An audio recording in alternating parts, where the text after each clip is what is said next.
long before we could ever admit it to anyone else. We're the last to know. Everybody else already knows.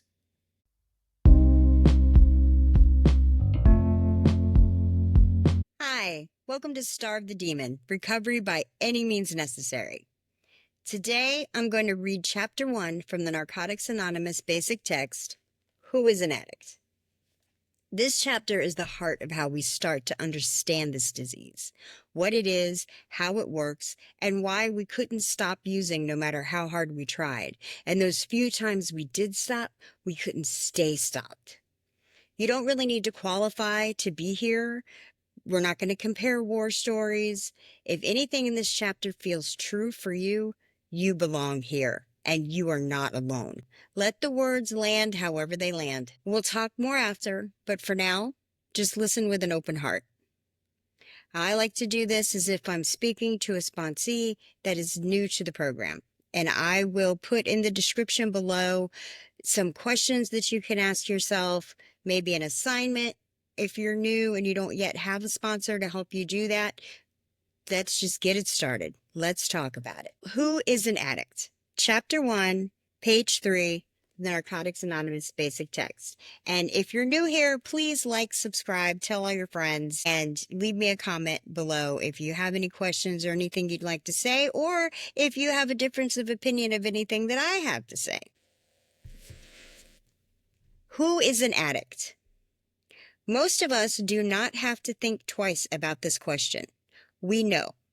Our whole life and thinking was centered in drugs in one form or another, the getting and using and finding ways and means to get more. We live to use and use to live.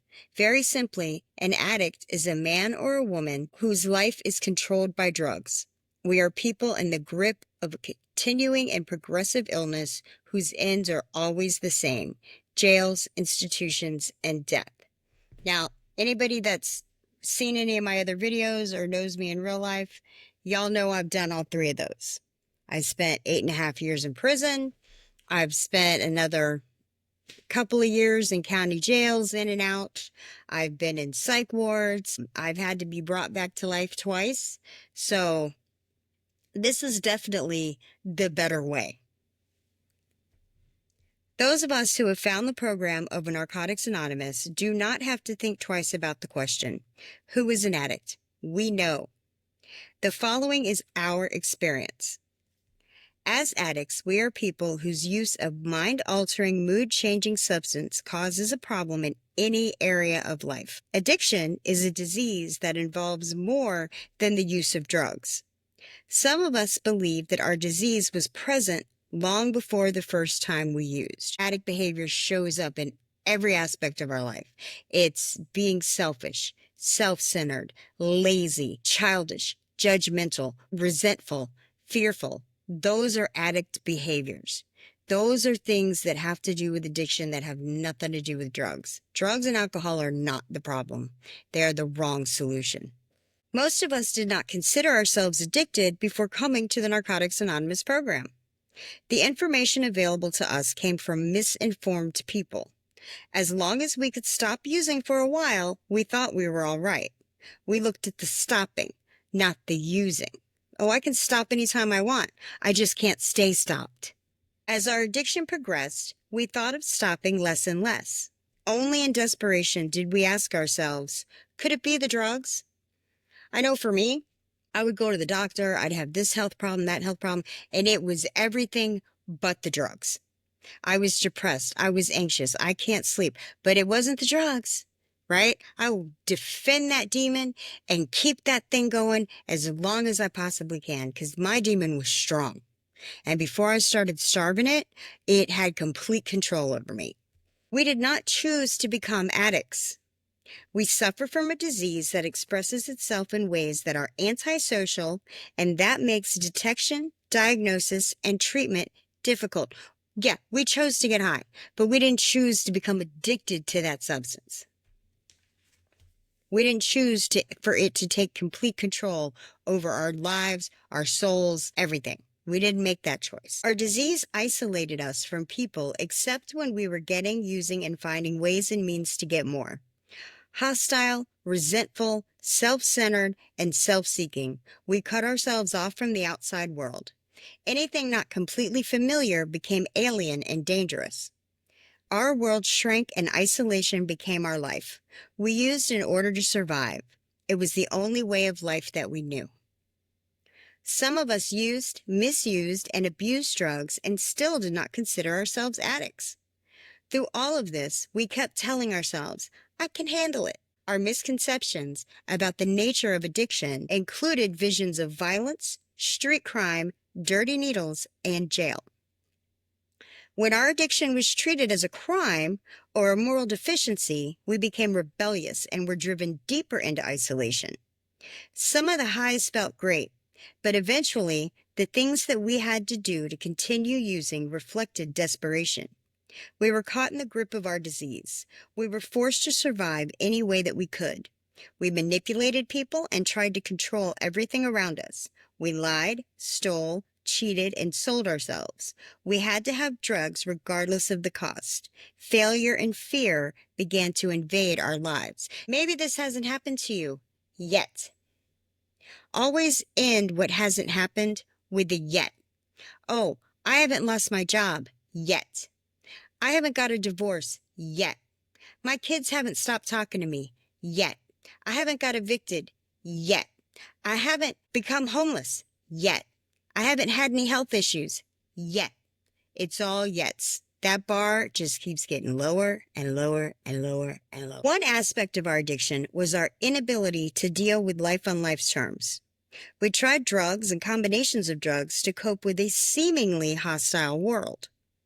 We dreamed of finding a magic formula that would solve our ultimate problem, ourselves. The fact was that we could not use any mind-altering or mood-changing substance, including marijuana and alcohol, successfully.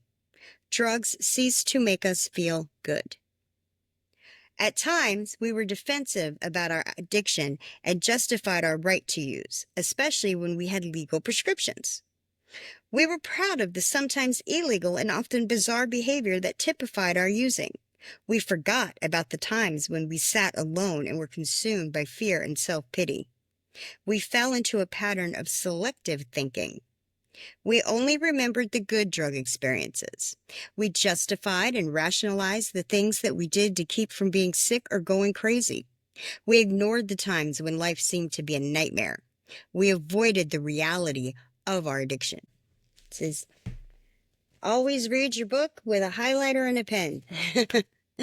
So my notes in here say, detention centers, psych wards, county jails, prison, rehab. That was the arc that I took back as a teenager. It was detention center, psych ward, detention center. Got a little older. It was jails, prison, jail, psych ward, jail, rehab. That's how mine went. Drop me a comment. Let me know how yours went or how yours is going. Higher mental and emotional functions, such as conscience and the ability to love, were sharply affected by our use of drugs. Living skills were reduced to the animal level. Our spirit was broken. The capacity to feel human was lost. This seems extreme, but many of us have been in this state of mind because it's a spiritual sickness. It goes beyond the physical craving. It's the mental obsession. It's the emotional turmoil. It's a spiritual sickness. We were constantly searching for the answer, that person, place, or thing that would make everything all right. We lacked the ability to cope with daily living. As our addiction progressed, many of us found ourselves in and out of institutions. These experiences indicated that there was something wrong with ourselves. We wanted an easy way out. Some of us thought of suicide. Our attempts were usually feeble and only helped to contribute to our feelings of worthlessness. 3 times in my life. Yeah. The last time, clearly I was not in control of that and that God was going to have his way. So I stopped trying to do that. We were trapped in the illusion of what if only, and just one more time. When we did seek help, we were only looking for the absence of pain. Because to the addict thinking, Eventually, you get to a point where you cannot tolerate pain of any kind, whether it's a stubbed toe, a headache, a hangnail, doesn't matter. You can't have pain. So we get to a point in recovery where we realize that, you know what? You may not be pain-free, but you can get your pain to a tolerable level so that you can function. That's why we take Tylenol instead of oxycodone. We had regained good physical health many times, only to lose it by using again.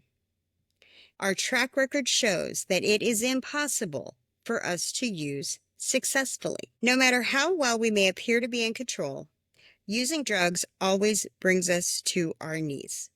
Like other incurable diseases, addiction can be arrested. We agree that there is nothing shameful about being an addict, provided we accept our dilemma honestly and take positive action. We are willing to admit without reservation that we are allergic to drugs. Common sense tells us that it would be insane to go back to the source of our allergy. Our experience indicates that medicine cannot cure our illness. And in my notes here, I have crunchy versus creamy. It's the peanut butter reference, right? If you're allergic to peanuts, you don't go, oh, well, then I'm going to eat creamy peanut butter instead of crunchy peanut butter. You're not going to eat any peanut butter because it's going to kill you. So our allergy to drugs is the same thing. You don't switch this drug for that drug. Although physical and mental tolerance plays a role, many drugs require no extended period of use to trigger allergic reactions. Our reaction to drugs is what makes us addicts, not how much we use. Not how much you use, not how often you use, what happens to you mentally, physically, and spiritually when you use. Many of us did not think that we had a problem with drugs until the drugs ran out. Even when others told us that we had a problem, we were convinced that we were right and the world was wrong. We used this belief to justify our self-destructive behavior. We developed a point of view that enabled us to pursue our addiction without concern for our own well-being or the well-being of others. We began to feel that the drugs were killing us long before we could ever admit it to anyone else. We're the last to know. Everybody else already knows. We noticed that if we tried to stop using, we couldn't. We suspected that we had lost control over the drugs and had no power to stop. Certain things followed as we continued to use. We became accustomed to a state of mind that is common to addicts. We forgot what it was like before we started using. We forgot about social graces. We acquired strange habits and mannerisms. We forgot how to work. We forgot how to play. We forgot how to express ourselves and how to show concern for others. We forgot how to feel. While using, we lived in another world. We experienced only periodic jolts of reality or self-awareness. It seemed that we were at least two people instead of one, Dr. Jekyll and Mr. Hyde. We ran around and tried to get our lives together before our next run. Sometimes we could do this very well, but later it was less important and more impossible. In the end, Dr. Jekyll died and Mr. Hyde took over. Now, I know this book was written in 1953, and there's probably a lot of you guys out there that don't know who Dr. Jekyll and Mr. Hyde are. I'm going to put a link in the description below for a movie. It's been done and redone a million times, but there's a really good black and white version of the movie that I really enjoy, and I'm going to find a link to that. Dr. Jekyll and Mr. Hyde is the story of a doctor who came up with this formula, and when he drank it, it turned him into his evil alter ego. So when he was Dr. Jekyll, he was great, he was wonderful, people loved him, he loved everybody. But when he was Mr. Hyde, he was evil and mean and nasty and murderous. So when we talk about Dr. Jekyll and Mr. Hyde, that's what we're saying. That when you're Dr. Jekyll, you're your good, wonderful self. When you're Mr. Hyde, when the demon is running you, you are the worst version of yourself. So anyway, it's a great movie. Oh, more yets. Each of us have a few things that we never did. We cannot let these things become excuses to use again. Some of us feel lonely because of differences between us and other members. This feeling makes it difficult to give up old connections and old habits. We have all different tolerances for pain. Some addicts needed to go to greater extremes than others. Some of us found that we had enough when we realized that we were getting high too often and it was affecting our daily lives. At first, we were using in a manner that seemed to be social, or at least controllable. We had little indication of the disaster that the future held for us. At some point, our using became uncontrollable and antisocial. This began when things were going well, and we were in situations that allowed us to use frequently. This was usually the end of the good times. We may have tried to moderate, substitute, or even stop using. But we went from a state of drug success and well-being to complete spiritual, mental, and emotional bankruptcy. This rate of decline varies from addict to addict. Whether it occurs in years or days, it is all downhill. Those of us who don't die from the disease will go on to prison, mental institutions, or complete demoralization as the disease progresses. Drugs had given us the feeling that we could handle whatever situation might develop. We became aware, however, that drug usage was largely responsible for some of our worst predicaments.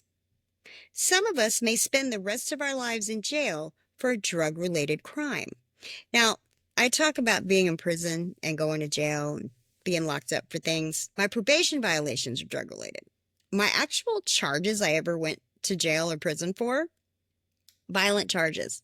Yeah, but I promise you, they were drug-related. Had I not been high, those things wouldn't have happened. I wouldn't have been in those places with those people in those situations, acting the way that I acted, and ended up going to jail. Truth. We had to reach our bottom before we were willing to stop. And I had a bottom, trapdoor, 50 feet of crap, another bottom. Did that a few 10 times before I finally hit the rock bottom. But here's the secret. You hit rock bottom when you stop digging. So stop digging. No matter how deep that hole you're in, it only takes 12 steps to climb up out of it. Promise you. We were finally motivated to seek help in the latter stage of our addiction. Then it was easier for us to see the destruction, disaster, and delusion of our using. It was harder to deny our addiction when problems were staring us in the face. Some of us first saw the effects of addiction on the people closest to us. We were very dependent on them to carry us through life. We felt angry, disappointed, and hurt when they found other interests, friends, and loved ones. We regretted the past, dreaded the future, and we weren't too thrilled about the present. After years of searching, we were more unhappy and less satisfied than when it all began. Our addiction enslaved us. We were prisoners of our own mind and were condemned by our own guilt.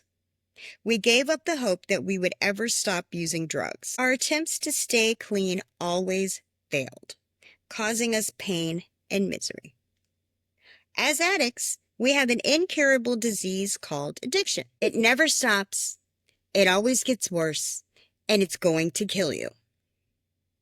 The disease is chronic, progressive, and fatal. However, it is a treatable disease.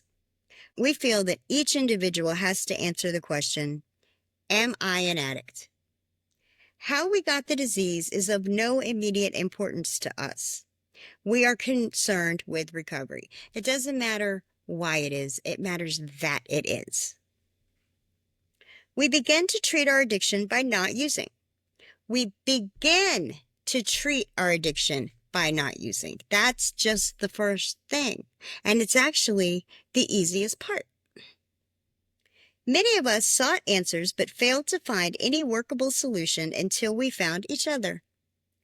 Once we identify ourselves as addicts, help becomes possible. We can see a little of ourselves in every addict and see a little of them in us.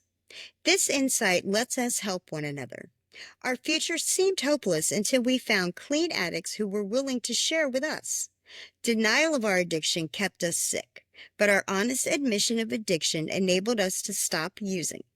The people of Narcotics Anonymous told us that they were recovering addicts who had learned to live without drugs. If they could do it, so could we. And so can you. The only alternatives to recovery are jails, institutions, dereliction, and death. Unfortunately, our disease makes us deny our addiction. If you are an addict, you can find a new way of life through the NA program. We have become very grateful in the course of our recovery. Through abstinence and through working the 12 steps of Narcotics Anonymous, our lives have become useful. We realize that we are never cured and that we carry the disease within us for the rest of our lives. We have a disease, but we do recover. Each day we are given another chance. We are convinced that there is only one way for us to live, and that is the NA way. That's chapter 1. Now, it's a lot, I know. It might hit you hard, or it might feel confusing, and even like it's not about you. That's okay. This isn't about judgment. It's about identification, because you cannot change what you don't acknowledge. We don't read it to beat ourselves up. We read it to wake up. We are not alone, and we are not crazy. We're addicts, and there's a way out. Let's talk about what stood out to you, what hit home, and even what pissed you off, because it all matters. You are doing the work, and I am proud of you for showing up. You are not alone. If you were my sponsee, this is the assignment I would give you. Write down or do a voice memo, whatever works for you. How did you realize you were an addict? And how did you realize you wanted recovery? Don't worry about it being pretty.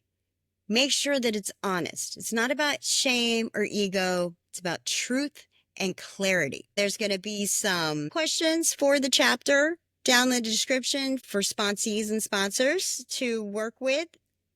If I can help that out at all, like I said, hit me up in the comments. If you have any suggestions for me, critiques, advice, anything you'd like to say, I'd love to hear it. And I will give you a couple of journal prompts. That's it for today on Starve the Demon. If it helped you, share it, subscribe, drop a comment. This is how we reach the ones still struggling. This is how we keep each other alive. And remember, you don't have to be perfect. Keep showing up and keep finding your way. Remember, love everybody. Let God sort them out. Stay strong. Stay starving that demon. See you next time.